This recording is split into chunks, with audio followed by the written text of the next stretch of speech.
Hello friends, welcome to my channel Career Pulse. Wishing you continued success in all your endeavors. तो friends, आज मैं आपके सामने फिर से एक न्यू नोटिफिकेशन के साथ हाजिर हूँ. I hope you all are fine and preparing well. जैसा कि आपको हर दिन हमारे चैनल से नई नई जानकारियाँ मिलती रहती हैं, तो जो आपके लिए काफ़ी ज़रूरी भी है. तो आई होप आप लोगों को वीडियोस काफ़ी पसंद आ रहे होंगे.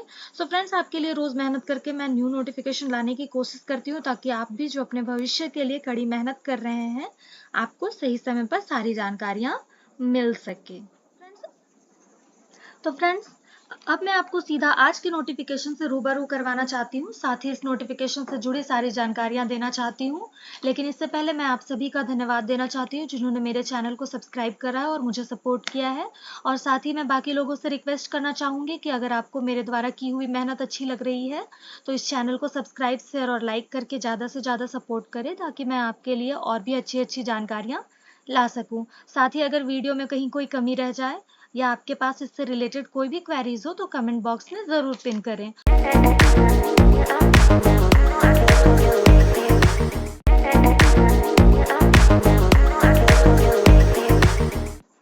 जैसा कि आप स्क्रीन पर देख पा रहे होंगे, ये जो रिक्रूटमेंट है आपका BIS वेरियस पोस्ट रिक्रूटमेंट 2024, ये जो है आपका BIS, ये आपका ब्यूरो ऑफ इंडियन स्टैंडर्ड है.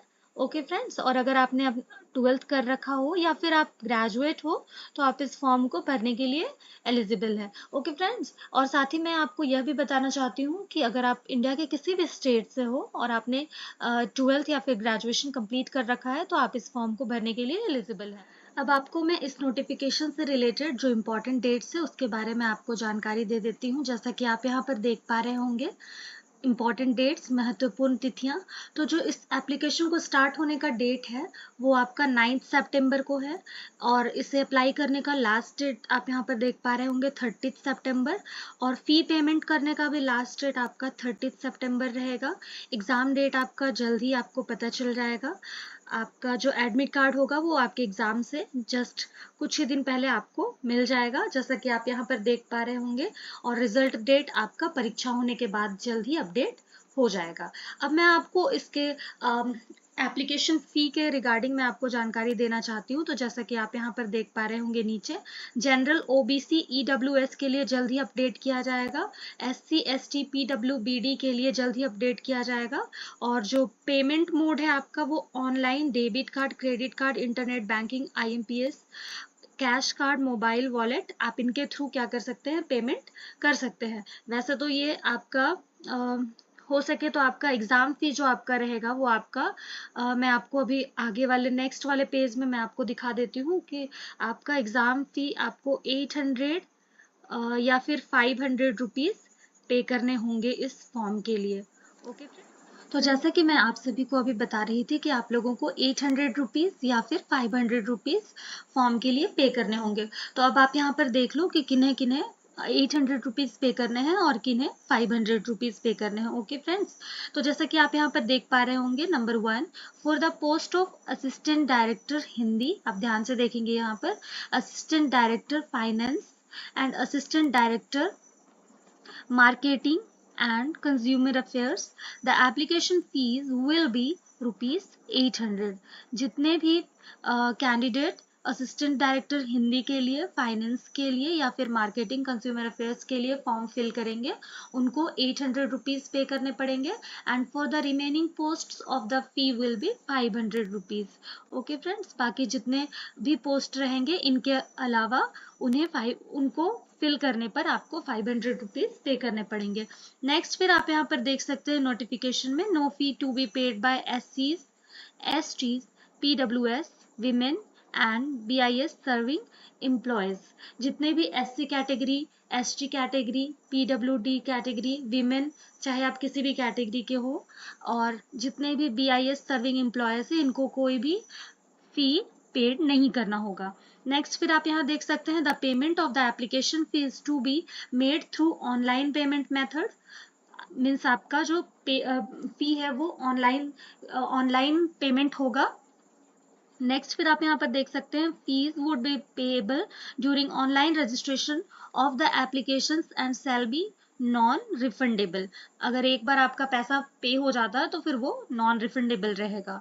ओके फ्रेंड्स, नेक्स्ट फिर आप यहाँ पर देख सकते हैं ex service man are exempted from payment of fee only for group C post. और फिर 6 में आप यहाँ देख सकते हैं any other charges if any incurred for online payment of application fees will have to be borne by the candidate. तो I hope आप लोगों को ये जानकारी मिल गई होंगी कि किन्हें 800 रुपीज़ पे करने होंगे, किन्हें 500 रुपीज़ पे करने हैं और किन्हें कोई भी फी पे करने की ज़रूरत नहीं है। इस फॉर्म को फिल करने के लिए आपकी एज लिमिट कितनी होनी चाहिए वो भी मैं आपको यहाँ पर बता देती हूँ। तो जो मिनिमम एज होगा, न्यूनतम आयु सीमा, वो 18 वर्ष होगा। अगर आपका 18 वर्ष कंप्लीट हो चुका है, 18 ईयर्स, तो आप इस फॉर्म को फिल करने के लिए एप्लीकेबल हैं और एलिजिबल हैं। नेक्स्ट फिर आप यहाँ पर देख सकते हैं अधिकतम आयु सीमा, मैक्सिमम ईयर्स, अगर आपका 35 हुआ है तो भी आप इस फॉर्म को फिल करने के लिए एलिजिबल हैं। ओके फ्रेंड्स, और नेक्स्ट यहाँ पे एक और पॉइंट है, आयु में छूट नियमानुसार लागू है। अब आप यहाँ पर देख पा रहे होंगे कि ये जो नोटिफिकेशन आया हुआ है इसमें टोटल 345 पोस्ट है, जिसमें सीनियर सेक्रेटरीट असिस्टेंट के लिए 128 पोस्ट। और इसमें एलिजिबिलिटी क्या होनी चाहिए आप यहाँ पर, आप अभी यहाँ नहीं दिया गया है, आपका जब फॉर्म भरना शुरू हो जाएगा, फॉर्म फिल होना, तो उस दिन आप यहाँ पर जब देखोगे तो आपको वो भी यहाँ पर अवेलेबल मिलेगा। ओके फ्रेंड्स, नेक्स्ट है आप यहाँ पर देख सकते हैं जूनियर सेक्रेटरीट असिस्टेंट के लिए 78 पोस्ट है, स्टेनोग्राफर के लिए 19 post, assistant of section officer के लिए 43 पोस्ट, टेक्निकल असिस्टेंट लेबोरेटरी के लिए 27 पोस्ट। नेक्स्ट है आपका सीनियर टेक्नीशियन के लिए 18 पोस्ट। नेक्स्ट आप यहाँ पर देख सकते हैं टेक्नीशियन इलेक्ट्रीशियन वायरमैन के लिए आपका यहाँ पर ओनली 1 पोस्ट है, असिस्टेंट डायरेक्टर के लिए 1 पोस्ट है, assistant director marketing and consumer affairs के लिए 1 है और ये फाइनेंस के लिए भी 1 ही था, असिस्टेंट डायरेक्टर हिंदी के लिए भी आपका 1 ही पोस्ट है, पर्सनल असिस्टेंट के लिए आपका 27 पोस्ट है और असिस्टेंट आपका कंप्यूटर एडिट डिज़ाइन के लिए भी 1 पोस्ट है। और यहाँ बगल में आपके सारे एजेस भी दिए गए हैं कि कितने साल के लोग, कितने साल के कैंडिडेट, कितने इयर्स के कैंडिडेट इन पोस्ट को फिल करने के लिए एलिजिबल होंगे।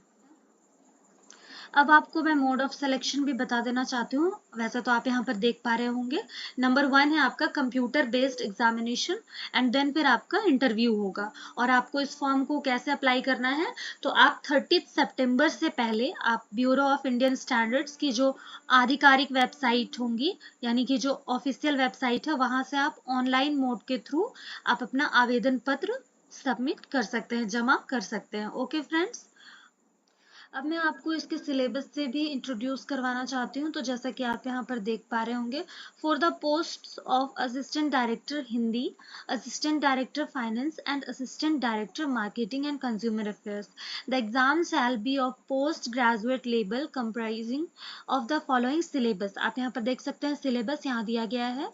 तो फर्स्ट नंबर है आपका general intelligence and reasoning, next आपका रहेगा इंग्लिश लैंग्वेज, नेक्स्ट रहेगा क्वांटिटेटिव एप्टीट्यूड यानी कि मैथ्स, और फोर्थ आप यहाँ पर देख सकते हैं फॉर असिस्टेंट डायरेक्टर हिंदी वालों के लिए domain knowledge in Hindi language, for assistant director finance वालों के लिए domain knowledge in finance, and for assistant director marketing and consumer affairs वालों के लिए domain knowledge in public relations, publicity, advertising, scientific journalism में आपका जो नॉलेज है वो अच्छा होना चाहिए।